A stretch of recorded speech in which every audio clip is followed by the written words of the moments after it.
And now, the first match of the night is about to get underway. Let me introduce to you our competitors. In one corner, a vampire of an ancient and noble order, as treacherous as he is violent, as resourceful as he is ruthless. Ladies and gentlemen, Maximilian. In the opposing corner, we have a contestant who insists he's not a vampire at all. According to him, he was simply in the middle of beating a vampire into a sort of chunky blood slurry at the exact moment our summoning spell activated. Still, the spell brought him here, and magic of this caliber rarely makes mistakes. He looks like a demon, he fights like a demon, and he carries a very big gun. Ladies and gentlemen, the so-called voice of the apocalypse, Hellboy. Before the match begins, if you will allow me, I must make an announcement. Ladies and gentlemen, I must announce with great sadness and even greater irritation that this will be the last tournament held in this particular arena. Unfortunately, the location has suffered an infestation of Deadpool. Yes, that Deadpool.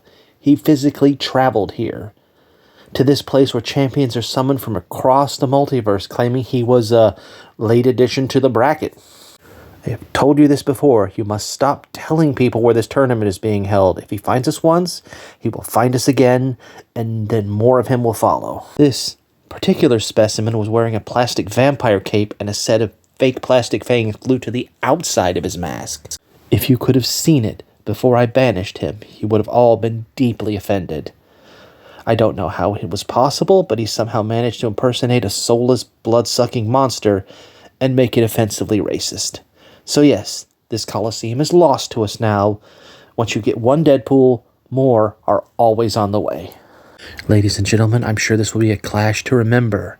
Maximilian is in fighting form, and all Hellboy is holding in his hand is some sort of bell.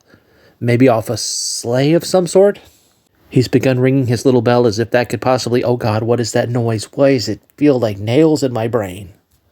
Maximilian is holding his head, grimacing in pain. What is that bell? Oh, of course.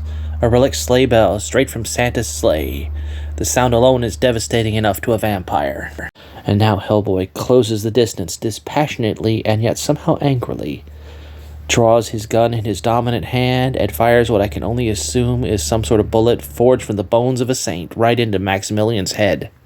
And the mighty vampire collapses into a cloud of pitiful dust which settles onto the ground.